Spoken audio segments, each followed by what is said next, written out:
నిజ నిర్ధారణకు అంతిమ నిర్ణయం డిఎన్ఏ టెస్ట్. ఉన్నది ఉన్నట్లుగా వాస్తవాలను శోధించి వివరించే మన డిఎన్ఏ టీవీ, మన రాష్ట్రం, మన ఛానల్. 79వ స్వాతంత్ర దినోత్సవం సందర్భంగా అందరికీ నా శుభాకాంక్షలు. దేశమంతా కలిసి చేసే ఒకే ఒక్క పండుగ జెండా పండుగ. జెండా పండుగ నాకు ఒక ఎమోషన్. ఇండిపెండెన్స్ డే అనగానే నాకు స్కూల్ రోజులు గుర్తొస్తున్నాయి. ఇండిపెండెన్స్ డే వస్తుందంటే ఒక హడావుడి ఉండేది. ఫ్రెండ్స్ అంతా కలిసి స్కూల్ని అద్భుతంగా డెకరేట్ చేసేవాళ్ళం. స్కూల్లో పెట్టే కాంపిటీషన్ల కోసం స్వాతంత్ర సమరయోధుల గురించి, వాళ్ళ చరిత్ర గురించి తెలుసుకునే వాళ్ళం. ఫైనల్ గా ఎవరైనా గెస్ట్ వస్తే జెండా ఎగరేసినప్పుడు మా అందరికీ గూస్ బంప్స్ వచ్చేది. ఈ రోజు మీ ముందల నుంచుని జెండా ఎగరేసినప్పుడు నాకు ఆ మూమెంటే గుర్తు వచ్చింది. ఈ సందర్భంగా ఇక్కడున్న పిల్లలందరినీ నేను ఒక ప్రశ్న అడగాలనుకుంటున్నా. ప్రపంచంలోనే ఉన్న అతి పవర్ఫుల్ వెపన్ ఏంటి? మిగతా వెపన్స్ చేయలేని పని ఈ వెపన్ చేస్తుంది. ఈ వెపన్ పేరే అహింస. అహింస మనకిచ్చిన గొప్ప వ్యక్తి ఎవరు? మహాత్మా గాంధీ గారు.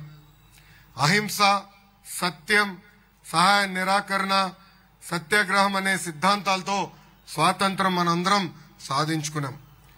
ఈ రోజు మహాత్మా గాంధీ గారు చెప్పిన ఒక గొప్ప విషయం గుర్తు వచ్చింది. ప్రపంచంలో ఏ మార్పు రావాలని మనం ఆశిస్తున్నామో ఆ మార్పు నీ నుంచే మొదలవ్వాలని ఆనాడు మహాత్మా గాంధీ గారు మనందరికీ చెప్పారు. గాంధీ గారు చెప్పినట్లు మార్పు మన నుంచే మొదలవ్వాలని నేను కోరుకుంటున్నాను. స్వాతంత్రం కోసం జరిగిన పోరాటంలో తెలుగు నేలకు ప్రత్యేక చరిత్ర ఉంది. దేశం కోసం ప్రాణాలే అర్పించిన పోరాట యోధుడు అల్లూరి సీతారామరాజు గారు.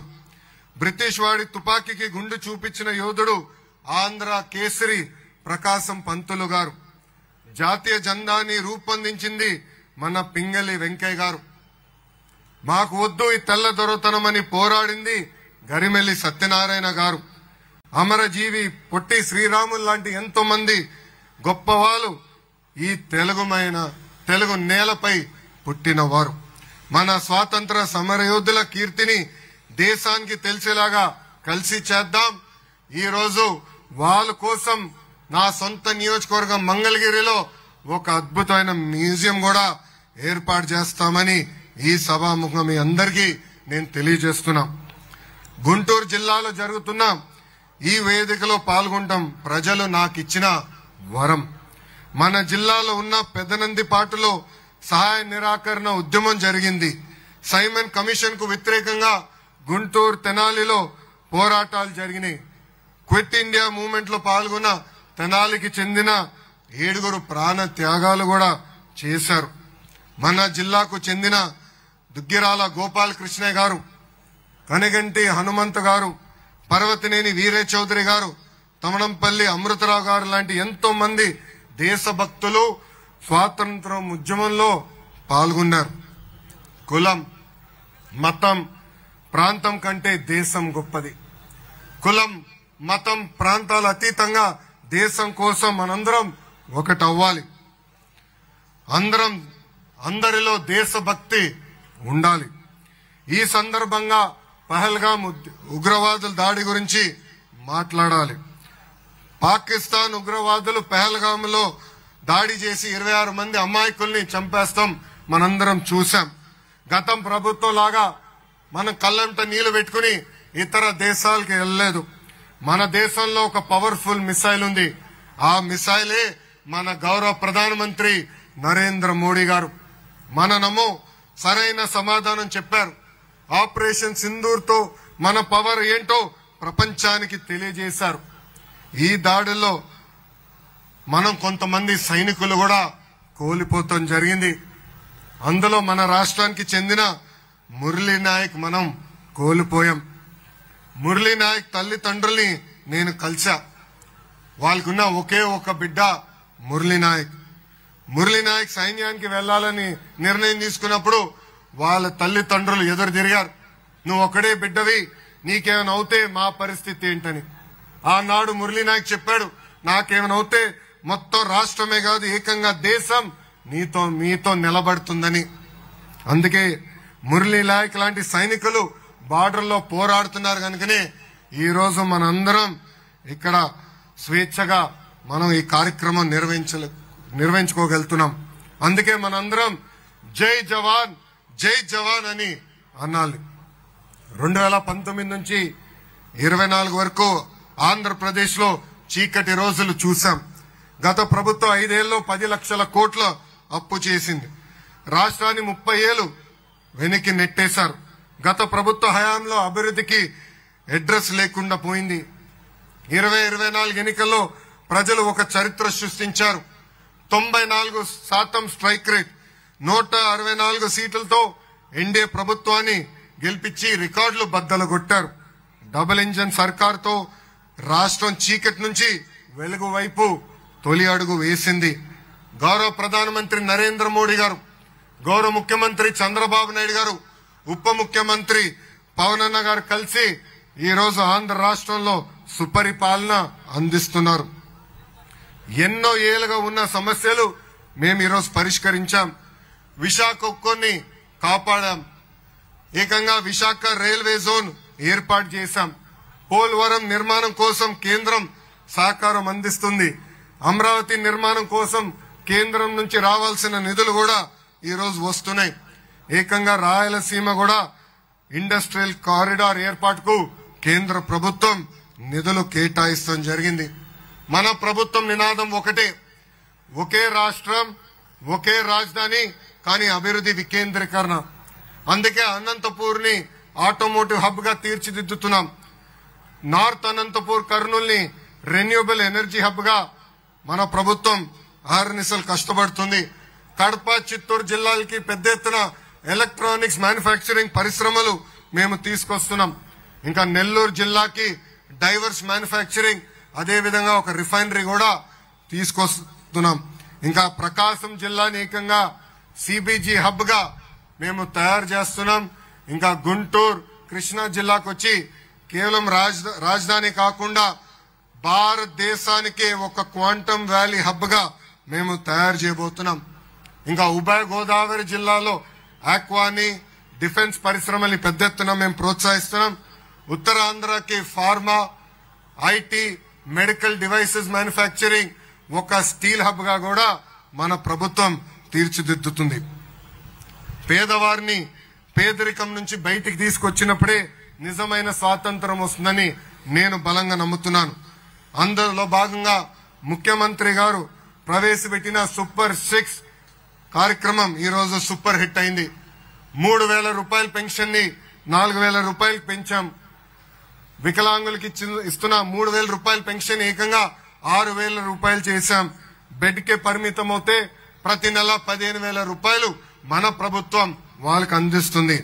ఇది దేశంలో ఏ రాష్ట్రం ఇవ్వని పెన్షన్ ఈ రోజు మన రాష్ట్రం ఇస్తుంది. ఇంట్లో 2 పిల్లలు ఉంటే ఒకరికి బడికి పంపించి ఇంకొకరు పనికి పంపించాలనేది గత ప్రభుత్వం విధానం. కానీ ప్రజా ప్రభుత్వంలో ముఖ్యమంత్రి చంద్రబాబు నాయుడు గారు ఎంతమంది పిల్లలుంటే అంతమంది పిల్లలకి తల్లికి వందనం అందించారు. దాంట్లో భాగంగా 67 లక్షల మంది పిల్లలకి సుమారుగా 10,000 కోట్ల రూపాయలు ప్రజా ప్రభుత్వం వాళ్ళ తల్లిదండ్రుల ఖాతాలో జమ చేస్తాం జరిగింది.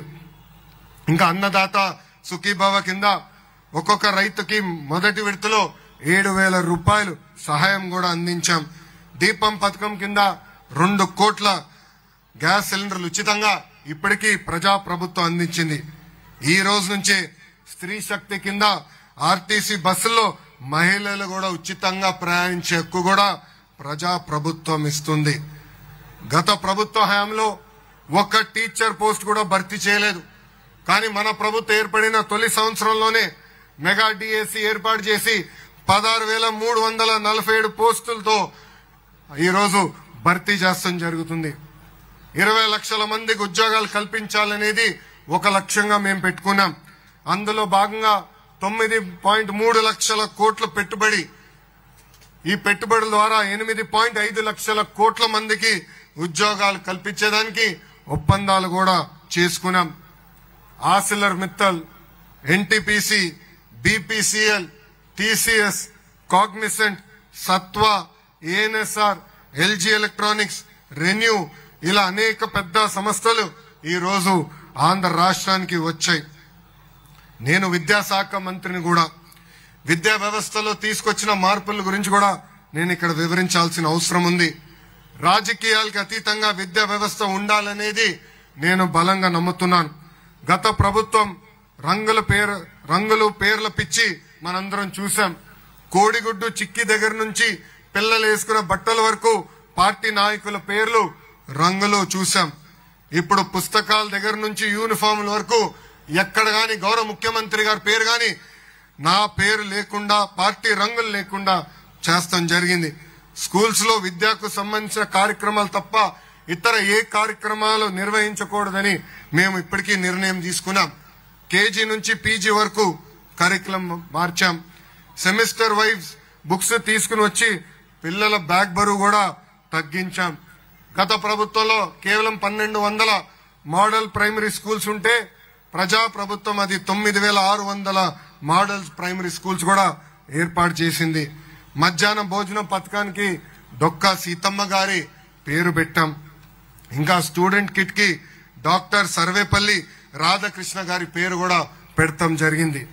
చాగంటి కోటేశ్వర గారు రూపొందించిన నైతిక విలువల పుస్తకాలు కూడా పిల్లలకి మేము అందించాం. నేను విద్యాశాఖ మంత్రి అయిన తొలి నెలలోనే పిల్లలకి ఇస్తున్న పుస్తకాలు తెప్పించుకుని నేను చూశాను. ప్రత్యేకంగా 1వ తారీఖు 2వ తరగతి పిల్లల పుస్తకాలు నేను చూశాను. దాంట్లో ఇంటి పనులన్నీ ఆడవాళ్ళు చేసే ఫోటోలే ఉన్నాయి. నేను అందుకే అధికారులకి ఆదేశాలు జారీ చేసి ఇంటి పనులు ఫోటోలు ఏమైనా ఉంటే 50% మగవాళ్ళు చేస్తున్నట్టు ఫోటో ఉండాలి, ఇంకొక 50% ఆడవాళ్ళు చేసే ఫోటోలు ఉండాలని కూడా చెప్తాం జరిగింది. సమాజం బాగుపడిందంటే దాంట్లో మహిళలు కీలకమైన పాత్ర వహిస్తారు. ఈ రోజు కూడా తెలుగు భాషలో కొన్ని ఊత పదాలు ఉన్నాయి. గాజులు తొడుక్కునేవా, చీర కట్టుకోవా, అమ్మాయిలాగా ఏడవద్దని కొంతమంది అంటారు. అది ఎప్పుడిన్నా నాకు బాధ కలుగుతుంది. దానికి ఫుల్ స్టాప్ పెట్టాలి. మహిళలు మగవాళ్ళతో సమానంగా అన్ని రంగాల్లో రాగలుగుతారని సమాజానికి చెప్పినప్పుడే, చేసి చూపించినప్పుడే సమాజం బాగుపడుతుందని బలంగా నేను నమ్ముతాను. మెగా పేరెంట్ టీచర్ మీటింగ్ ద్వారా ఉపాధ్యాయులు, తల్లిదండ్రులు, పిల్లల్ని మేము అనుసంధానం చేస్తున్నాం. ఇంటర్ విద్యార్థులకి గత ప్రభుత్వం పుస్తకాలు, మధ్యాహ్న భోజనం పథకం ఆపేస్తే మన ప్రభుత్వం తిరిగి అది ప్రారంభించింది. యూనివర్సిటీలు కూడా ప్రక్షాళన చేస్తున్నాం. వైస్ ఛాన్సలర్స్ గా అద్భుతమైన వ్యక్తుల్ని, మంచి వాళ్ళని కూడా నియమిస్తాం జరిగింది. గత ఏడాదిలో గుంటూరు జిల్లాలో జరిగిన అభివృద్ధి సంక్షేమ కార్యక్రమాల గురించి తయారు చేసిన నివేదిక మీ ముందల మేము పెట్టాం. గుంటూరు జిల్లా అభివృద్ధికి అన్ని విధాలుగా సహకరించిన గౌరవ ముఖ్యమంత్రి చంద్రబాబు నాయుడు గారికి, ఉప ముఖ్యమంత్రి పవన్ అన్న గారికి, నాతోటి మంత్రులకి, జిల్లా ఎమ్మెల్యేలు, ఎంపీలకి, ఎమ్మెల్సీలకి, అధికార యంత్రాంగానికి అందరికీ నా హృదయపూర్వక ధన్యవాదములు. స్వాతంత్ర దినోత్సవానికి హాజరైన స్వాతంత్ర సమర యోధుల కుటుంబ సభ్యులందరూ కూడా నా హృదయపూర్వక నమస్కారాలు. జిల్లాను అభివృద్ధి పదంలో నడిపిస్తున్న కలెక్టర్ గారికి, న్యాయ సేవలు అందిస్తున్న న్యాయమూర్తి గారికి, శాంతి భద్రతలు కాపాడుతున్న ఎస్పీ గారికి, వారి బృందానికి నా అభినందనలు. జిల్లా అభివృద్ధికి తమ వంతు కృషి చేస్తున్న ఎన్జిఓలకి, బ్యాంకర్లకి, మీడియా మిత్రులకు, ప్రజలందరికీ పేరు పేరు నా హృదయపూర్వక ధన్యవాదాలు తెలుపుకుంటూ మీ అందరి దగ్గర నుంచి నేను సెలవు తీసుకుంటున్నా. జై హింద్.